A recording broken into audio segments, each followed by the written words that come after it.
So now we're going to do part B of this question. All right, so part B says just evaluate integral from 1 to 6 of g of x. So you have to, watch the difference between this question. They're asking about f, the derivative, which g is the derivative. So that g is the graph of f prime. Now they're asking about g. So we're not looking at this as the graph of a derivative anymore. It's the graph of the function. So the first question, they asked about f. G is the derivative of f, so they're giving you a graph of the derivative, and you have to make conclusions about the function. All right, that's the kind of thing you got to really keep straight because they love to do that. Now we're doing the integral of g, which is in fact the exact function that they graphed. So now there's no back and forth between f and f prime. We're just evaluating this integral from 1 to 6 of g of x. So that integral from 1 to 6 is from 1 to 6, so that's this area plus this area under here. Now, one of these areas we can find geometrically, the rectangle, and the other one, that's why they gave us the function, because we would not be able to find this area without the function g of x, so we're going to need that. All right, so we can say that the integral from 1 to 6 of g of x dx, well, it's equal to I'll put it this way, the area of the rectangle plus the integral from, so if I do the area under the parabola, it's from 3 to 6. So the integral from 3 to 6 of our function g, let's just call it g of x for now, g of x dx. All right, so that equals, now, again, I'll look at the area. Once I've ascertained this is a 1 by 1, I'm just going to go 1, 2, 3, 4. That area is 4. All right, the area of the square is 4. I'm not going to bother with anything else. Just count squares. All right, and then I'm going to go integral 3 to 6. They're often doing that. So I have to do 2 times x minus 4 squared dx. Now, we're going to learn later something called chain rule that would enable us to do this quickly, but even without chain rule, you can do this fairly quickly. What I would do to avoid using chain rule, which you will learn later, is I would square out the binomial and distribute the 2. So that, simplify your integrand as much as possible before you try to work. All right, and then you'll be able to do the integral better.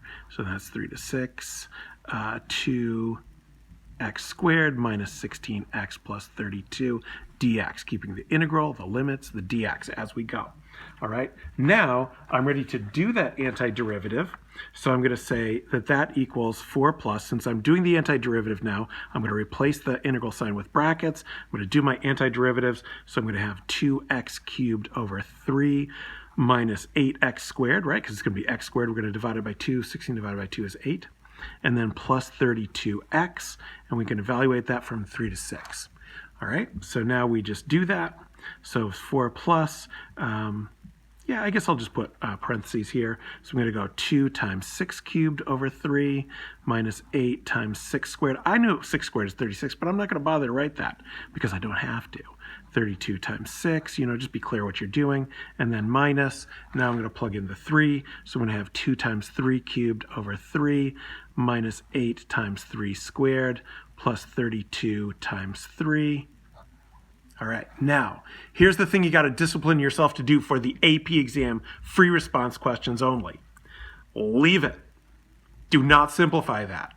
Okay, you could spend 20 minutes simplifying this and make a mistake and lose a point, and you don't have to. So here, I cannot leave it because I still have variables that I've not substituted for. Here, I've got all my values in place. The rule for AP exam free response answers is they will accept the stated answer or any expression that is mathematically equivalent to that answer, which this is. So do not simplify from there. That is the main story there. All right, AP exam free response strategy. Calculator or no calculator, doesn't matter. Don't simplify if you don't have to.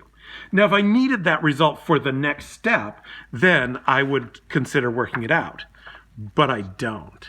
I don't need anything, right? So I'll just leave it like that. But by the way, it's 10.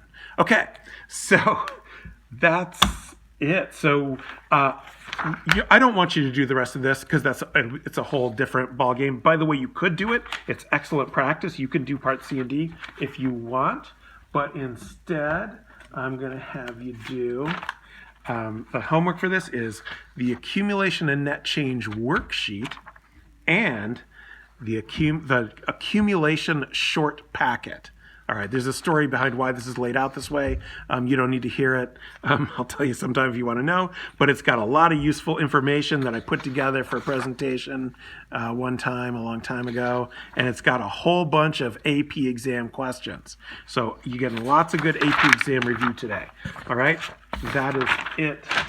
See you later.